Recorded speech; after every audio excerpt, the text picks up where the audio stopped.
Dear students and my viewers, physical education की lecture series में आपका स्वागत है। खैर मकदम है। सबसे पहले मैं आपको अपना परिचय देना चाह रहा हूँ। मेरा नाम मोहम्मद शारिक है, department of physical education, Khwaja Moinuddin Chishti Bhasha Vishwavidyalaya Lucknow. जैसा कि आप जानते हैं, मैं आपके लिए फिजिकल एजुकेशन की लेक्चर सीरीज पेश कर रहा हूँ। उस सीरीज में जो आज का टॉपिक है वो बहुत ही अहम है, बहुत ही ज़रूरी है, क्योंकि सोसाइटी को कुछ पहलू हैं जो सोसाइटी को बहुत ज़रूरी है जानना रिगार्डिंग फिजिकल एजुकेशन। तो सबसे पहले मैं आपको जल्दी से बता देता हूं कि आज का जो टॉपिक है वो है misconceptions regarding physical education. Physical education को लेकर हमारे माशरे में, हमारी सोसाइटी में क्या गलतफहमियां हैं, इसके बारे में आज हम चर्चा करेंगे कि लोग फिजिकल एजुकेशन के बारे में क्या सोचते हैं। तो सबसे पहले हम आपको बता दें कि फिजिकल एजुकेशन होती क्या है। हालांकि मैं इससे पहले वाले लेक्चर में आपको बता चुका हूं कि फिजिकल एजुकेशन क्या होती है, लेकिन फिर भी आपको शॉर्ट में मैं बहुत जल्दी बताने की कोशिश करूंगा कि फिजिकल एजुकेशन एक्चुअली होती क्या है। अगर हम फिजिकल एजुकेशन को जानना चाहें तो बता दूं कि फिजिकल एजुकेशन दो वर्ड्स का है। पहला वर्ड है फिजिकल, दूसरा वर्ड है एजुकेशन। आप इन दो वर्ड से ही जान सकते हैं कि फिजिकल एजुकेशन होती क्या है। फिजिकल एजुकेशन वो एजुकेशन है जो आपको फिजिकल एक्टिविटीज के माध्यम से जरिए से दी जाती है, जिसका मकसद आपको हेल्दी रखते हुए नॉलेज के साथ साथ आपको सोसाइटी में, आपको माशरे में एक पहचान दिलाना होता है। तो आइए जानते हैं अब हम कि क्या गलतफहमियां हैं लोगों की, क्या भ्रांतियां हैं फिजिकल एजुकेशन को लेकर। जब हम लोगों से बात करने की कोशिश करते हैं या जानने की कोशिश करते हैं या लिटरेचर उठाते हैं तो हमको पता चलता है कि क्या क्या गलतफहमियां हैं। ऐसा सामने आया है कि फिजिकल एजुकेशन को लोग समझते हैं कि सिर्फ खेलना, फुटबॉल खेलना, क्रिकेट खेलना, वॉलीबॉल खेलना, टेबल टेनिस खेलना, समझते हैं ये फिजिकल एजुकेशन है। या कहते हैं कि सिर्फ पीटी मास्टर होता है, उसको सिर्फ पीटी कराना ही ये फिजिकल एजुकेशन है। तो इस तरह से लोगों की थिंकिंग है। फिजिकल एजुकेशन सिर्फ क्या है, एक फिजिकल एक्टिविटीज है सिर्फ, बल्कि ऐसा नहीं है। अगर हम कुछ पॉइंट वाइज चर्चा करें कि लोगों की क्या सोच है, लोग क्या सोचते हैं फिजिकल एजुकेशन के मामले में। अगर हम पहला पॉइंट लें तो लोग कहते हैं वेस्टेज ऑफ टाइम। ऐसा लोगों का हमारी सोसाइटी में ऐसा मानना है कि फिजिकल एजुकेशन क्या है, वेस्टेज ऑफ टाइम है, समय की बर्बादी है। आप खेल रहे हैं, आपके पास टाइम बहुत है, आप अपना समय किल कर रहे हैं। बल्कि आप अगर यही समय किसी अच्छे काम के लिए या एजुकेशन में लगाएं तो आप कुछ अच्छा कर सकते हैं। बल्कि ऐसा नहीं है, ये वेस्टेज ऑफ टाइम नहीं है। जैसा कि आप जानते हैं कि फिजिकल एक्टिविटीज से या फिजिकल एजुकेशन के जरिए ही हम किसी की भी हेल्थ को, किसी के भी माइंड को डेवलप कर सकते हैं, उसकी फिटनेस को बढ़ा सकते हैं। तो ये कोई वेस्टेज ऑफ टाइम नहीं है। आपने सुना भी होगा एक कोटेशन कि स्वस्थ शरीर में ही स्वस्थ मस्तिष्क का निवास होता है। जब तक हम स्वस्थ नहीं रहेंगे तब तक हम किसी भी एक्टिविटी को कर नहीं पाएंगे। तो जो लोग ऐसा समझते हैं कि ये वेस्टेज ऑफ टाइम है, टाइम नहीं है ये, बल्कि एक एकेडमिक सब्जेक्ट है जहां आपको कई तरह की नॉलेज दी जाती है। क्योंकि फिजिकल एजुकेशन अपने आप में एक मल्टी डिसिप्लिनरी सब्जेक्ट्स है जो कई सब्जेक्ट्स को कंबाइन करके बनाया गया है। इसमें आपके मेडिकल सब्जेक्ट्स भी हैं, जैसे आपका anatomy, physiology, sports medicine, scientific subjects हैं जो साइंस पे बेस्ड हैं, बायोमैकेनिक्स, कैंसरोलॉजी। इस तरह के सब्जेक्ट्स हैं जिसके जरिए आपको नॉलेज दी जाती है और आपको बताया जाता है कि इसकी क्या इंपॉर्टेंस है फिजिकल एजुकेशन की। तो इस तरह हम मानते हैं कि ये फिजिकल एजुकेशन कोई वेस्टेज ऑफ टाइम नहीं है। अगर हम नेक्स्ट पॉइंट पे जाएं, लोगों के बारे में जानने की कोशिश करें कि लोग क्या कहते हैं, तो दूसरा पॉइंट है वेस्टेज ऑफ मनी। लोग कहते हैं कि फिजिकल एजुकेशन में पैसों की बर्बादी बहुत है, क्योंकि बहुत से स्पोर्ट्स के इक्विपमेंट्स जो होते हैं खेलने के लिए वो बहुत महंगे होते हैं, बहुत कॉस्टली होते हैं। अगर हमको खरीदते हैं तो हमारा काफ़ी पैसा उसमें लग जाता है, जिसकी वजह से हमारे पैसे की होती है बर्बादी होती है। बल्कि ऐसा नहीं है। फिजिकल एजुकेशन में स्पोर्ट्स के इक्विपमेंट लेने में बर्बादी नहीं है, बल्कि आप ये जान लीजिए कि आजकल जो गवर्नमेंट्स है वो फिजिकल एजुकेशन को काफ़ी प्रमोट कर रही है, और बहुत सी सुविधाएं फैसिलिटीज़ है जो आपको गवर्नमेंट खुद से प्रोवाइड करती है। उसमें आपको इक्विपमेंट्स की परचेजिंग की ज़रूरत नहीं होती है। फॉर एग्जांपल, ख्वाजा मोइनुद्दीन चिश्ती राजा विश्वविद्यालय में ऐसी बहुत सी स्पोर्ट्स की फैसिलिटीज़ हैं जो बच्चों को डेली प्रोवाइड की जाती हैं, जैसे कि जिम्नेजियम की सुविधा है, इसमें इंडोर गेम्स की सुविधा है, इसमें आउटडोर गेम्स की सुविधा है, जिसमें तरह तरह के इक्विपमेंट्स आपको प्रोवाइड किए जाते हैं, जिसमें आपको बाहर से परचेज करने की कोई ज़रूरत नहीं होती है। इससे आपको पता चलता है कि फिजिकल एजुकेशन में वेस्टेज ऑफ मनी नहीं है। बहुत से लोग कहते हैं कि अगर इसी पैसे को अगर हम एजुकेशन में लगा दें तो बहुत फ़ायदा होगा। आपको बता दें कि रिसर्चर्स कहती हैं कि अगर आप फिजिकल एक्टिविटीज़ नहीं कर रहे हैं तो आपकी ओवरऑल डेवलपमेंट नहीं हो पाएगा। तो ऐसा मानना कि ये वेस्टेज ऑफ मनी है, इस पर ध्यान देना चाहिए। वेस्टेज ऑफ मनी नहीं है। आप अपने बच्चे को स्पोर्ट्स एक्टिविटीज़ के लिए फोकस्ड करें, मोटिवेट करें, आपका बच्चा लाइफ में ज़रूर एक्सेल करेगा। नेक्स्ट पॉइंट पे आते हैं। लोगों का मानना है कि जिनका पुअर स्टेटस होता है सोसाइटी में, सिर्फ वही लोग स्पोर्ट्स की तरफ या फिजिकल एजुकेशन की तरफ रुख करते हैं, तवज्जो देते हैं।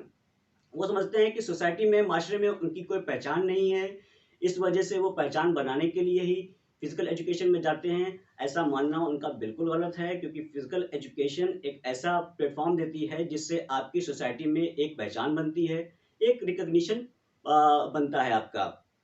फिजिकल एजुकेशन में बहुत से ऐसे कॉम्पिटिशन्स होते हैं, स्पोर्ट्स कॉम्पिटिशन होते हैं, जैसे आप देख सकते हैं ओलंपिक्स है, आजकल चल रहा है आईपीएल, या एशियन गेम्स, या किसी भी तरह का कोई भी इवेंट्स, आप उसके ज़रिए जान सकते हैं कि ये एक ऐसे प्लेटफॉर्म है जो सोसाइटी में आपको एक पहचान, एक रिकॉग्निशन देते हैं, आपका सम्मान बढ़ाते हैं, आपको एक ऑनर दिलाते हैं। गवर्नमेंट भी आपको बहुत से ऐसे अवार्ड्स हैं जिनके ज़रिए आपको ऑनर देती है, आपका सम्मान बढ़ाती है। ऐसे अवार्ड्स हैं, अर्जुन अवार्ड्स हैं, द्रोणाचार्य अवार्ड्स हैं, राजीव गांधी खेल रत्न अवार्ड्स हैं, जिसके ज़रिए आप सोसाइटी में अपनी एक पहचान बनाते हैं। तो इसका ये मानना कि सिर्फ जिनका स्टेटस बहुत पुअर है सोसाइटी में, सिर्फ वही लोग खेलते हैं या वही लोग फिजिकल एजुकेशन में भाग लेते हैं, ये बिल्कुल ही गलत है। नेक्स्ट पॉइंट है कि पार्टिसिपेशन इन स्पोर्ट्स ओनली। लोग कहते हैं फिजिकल एजुकेशन का मतलब है कि सिर्फ और सिर्फ खेलों में भाग लेना। ऐसा बिल्कुल नहीं है। अगर आप खेलों में भाग नहीं लेंगे तो आपका बॉडी डेवलपमेंट नहीं होगा, आपका कोऑर्डिनेशन बहुत अच्छा नहीं होगा। अगर आप खेलों में भाग लेते हैं तो इसका फ़ायदा ये होता है कि जो आपका न्यूरो मस्कुलर कोऑर्डिनेशन होता है वो बहुत बेहतर हो जाता है। आप डेली की जो एक्टिविटीज़ हैं बहुत अच्छे से कर लेते हैं। आप वॉकिंग अच्छे से कर लेंगे, आप रनिंग अच्छे से कर लेंगे, आप घर के जो भी टास्क हैं वो आप बहुत अच्छे से कर लेंगे। आपकी राइटिंग स्किल्स, आपकी रीडिंग स्किल्स बहुत अच्छे से इम्प्रूव हो जाएंगी। तो ऐसा मानना कि सिर्फ और सिर्फ गेम्स में पार्टिसिपेशन करना ही फिजिकल एजुकेशन है, वो गलत है। आपने एक चीज़ मैं आपको बता दूं कि जो फिजिकल एजुकेशन में जो स्पोर्ट्स की वैल्यू है, वो वैल्यू वैसे ही है जैसे कि आपका भोजन में नमक। अगर भोजन में नमक अगर सफिशिएंट अमाउंट में नहीं होगा तो आपके भोजन का स्वाद बिगड़ जाएगा। इसी तरह फिजिकल एजुकेशन में अगर स्पोर्ट्स का कॉम्बिनेशन नहीं होगा तो फिजिकल एजुकेशन का जो मोटिव है वो बिगड़ जाएगा। तो ये स्पोर्ट्स जो है ये आपका एक नमक की तरह काम करता है, जो एक ही बहुत ही महत्वपूर्ण पार्ट है फिजिकल एजुकेशन का। अब बात करते हैं नेक्स्ट टॉपिक पर। लोगों का मानना है कि ये रेस्ट पीरियड में यूज किया जाता है, इसकी एकेडमिक वैल्यू कुछ नहीं है। आपके पास डेली जो आपका शेड्यूल है उसमें से आपको जो रेस्ट पीरियड मिला है आप उसमें खेलिए। ऐसा नहीं है। फिजिकल एजुकेशन में जहाँ थ्योरी है वहाँ प्रैक्टिकल्स भी हैं। थ्योरी में आपको क्लासरूम टीचिंग्स होती हैं। लोग नहीं जानते हैं फिजिकल एजुकेशन में कि क्लासरूम टीचिंग्स भी होती हैं। लोग सिर्फ समझते हैं कि स्पोर्ट्स है, खेलना है, दौड़ना है, इसके अलावा कुछ नहीं। यहाँ तक कि आपके जो कलीग्स होते हैं, आपकी स्कूल्स में, आपके कॉलेजेस में, आपकी यूनिवर्सिटीज़ में जो आपके कलीग्स हैं, वो भी ऐसा मानते हैं कि फिजिकल एजुकेशन सिर्फ और सिर्फ ग्राउंड पर होती है, सिर्फ और सिर्फ खेलना है और कुछ नहीं होता। बल्कि ऐसा कुछ नहीं है। फिजिकल एजुकेशन जैसे कि मैंने आपको बताया, यहाँ क्लासरूम टीचिंग भी होती हैं। आपको आपकी बॉडी के बारे में, आपको साइंस के बारे में, आपको रिसर्च के बारे में बताया जाता है। और इसमें आपको मैं एक अहम चीज़ और जोड़ना चाहता हूँ कि फिजिकल एजुकेशन में रिसर्च करने का स्कोप बहुत ही ज़्यादा वाइड है, जो शायद ही जल्दी और सब्जेक्ट में वो देखने को मिले। फिजिकल एजुकेशन में आप अगर रिसर्च करना चाहते हैं, तो आपके लिए बहुत से ऐसे सब्जेक्ट्स हैं जहाँ आप जाकर अपनी रिसर्च कर सकते हैं।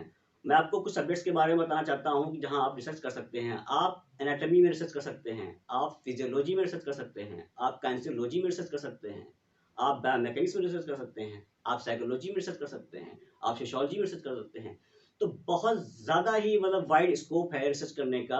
तो ये कहना कि ये रेस्ट पीरियड का है, हमारे पास खाली टाइम हुआ है या हमारे पास टाइम कहीं बचा हुआ है या हमने कहीं थोड़ा-सा रेस्ट करने का टाइम निकाला है, सिर्फ़ उसमें भी उसको यूज़ करें फिज़िकल एजुकेशन के लिए, तो ये बिल्कुल ही गलत है। नेक्स्ट टॉपिक पे आते हैं, जैसे कहते हैं लीड्स टू इनडिसिप्लिन। लोगों का मानना है जो फिज़िकल एजुकेशन या फिज़िकल एजुकेशनिस्ट होते हैं, वो इनडिसिप्लिन क्रिएट करते हैं या स्पोर्ट्स में या क्लासरूम में झगड़ा करते हैं। ऐसा बिल्कुल ही गलत है, क्योंकि स्पोर्ट पर्सन बहुत ही डिसिप्लिन होते हैं। जैसा कि आप लोगों ने सुना होगा या देखा होगा जो आर्मी का डिसिप्लिन होता है, सेम डिसिप्लिन फिज़िकल एजुकेशन में भी होता है। हर एक चीज़ की टाइमिंग होती है, क्लासरूम टाइमिंग अलग होती है, कंडीशनिंग की टाइमिंग अलग होती है, प्रैक्टिकल क्लासेस की टाइमिंग अलग होती है और बच्चे को, किसी भी स्टूडेंट को उस टाइमिंग के अकॉर्डिंग अपने क्लास में, अपने प्रैक्टिकल्स में, अपने ग्राउंड पे रिपोर्ट करना होता है। कभी-कभार अगर कोई बच्चा कुछ शरारत करता है या इनडिसिप्लिन क्रिएट करता है, तो उसका जो पनिशमेंट होता है, वो भी बहुत हेल्दी वे में होता है। जैसा कि आपने आर्मी में देखा होगा कि अगर कोई जवान कुछ गलती करता है तो उसको पनिशमेंट कभी कहा जाता है कि आप गन को ऊपर उठाकर और सर्किल चक्कर लगाइए। इसी तरह फिजिकल एजुकेशन में भी अगर बच्चा कोई गलती करता है तो उसको ग्राउंड के 2 चक्कर या 3 चक्कर या किसी को कंधे पर रख कर दौड़ना, इस तरह के पनिशमेंट या फॉरवर्ड रोल करना या कार्टव्हील करना, इस तरह के उनको हेल्दी वे में, ताकि उनकी बॉडी भी फिट रहे और वो हेल्दी भी रहें। तो इस तरह के उनको पनिशमेंट दिए जाते हैं ताकि वो इस बात का ध्यान रखें कि जो हमसे गलती हुई है वो दोबारा गलती ना हो। तो ऐसा मानना कि जो बच्चे फिज़िकल एजुकेशन में होते हैं उनमें अनुशासन नहीं होता है, ये बिल्कुल गलत है, क्योंकि फिज़िकल एजुकेशन में बच्चे और टीचर सभी बहुत ही डिसिप्लिन्ड वे में काम करते हैं। अब हम बात करते हैं कि लोगों का मानना है कि फिजिकल एजुकेशन में कोई जॉब नहीं है, कोई करियर नहीं है, कोई प्रोफेशन नहीं है। अब हम बात करते हैं कि लोगों का मानना है कि फिजिकल एजुकेशन में कोई जॉब नहीं है, कोई करियर नहीं है, कोई प्रोफेशन नहीं है। अगर हम जॉब और प्रोफेशन की बात करें तो ये बिल्कुल ही गलत है कि इसमें कोई जॉब नहीं है, कोई प्रोफ़ेशन नहीं है। इसका अगर सबसे अच्छा एग्ज़ाम्पल मैं देना चाहूँ तो मैं खुद से दे सकता हूँ, क्योंकि मैं भी इसी फ़िज़िकल एजुकेशन में असिस्टेंट प्रोफ़ेसर हूँ, गवर्नमेंट जॉब है। तो ऐसा मानना बिल्कुल गलत है कि इसमें जॉब नहीं है। आपके पास जॉब की बहुत सी अपॉर्च्युनिटीज़ हैं। आप फ़िज़िकल एजुकेशन में किसी भी फ़ील्ड में जा सकते हैं। आप जिम के इंस्ट्रक्टर बन सकते हैं। आप किसी भी स्पोर्ट्स के, चाहे वो हॉकी हो, बैडमिंटन हो, चाहे आपको वॉलीबॉल हो, आप उसके कोच बन सकते हैं। आप फिजिकल ट्रेनर बन सकते हैं। इसमें अगर देखा जाए तो बहुत सी अपॉर्चुनिटीज़ हैं और गवर्नमेंट ने भी इसको बेसिक एजुकेशन से लेकर हायर एजुकेशन तक की इसको कंपलसरी कर दिया गया है, जिसके ज़रिए आपके पास जॉब्स की अपॉर्चुनिटीज़ बहुत बढ़ गई हैं। तो स्टूडेंट्स, आज के लिए बस इतना ही और नेक्स्ट लेक्चर में हम नेक्स्ट टॉपिक पर चर्चा करेंगे। आज के लिए बस इतना ही। धन्यवाद।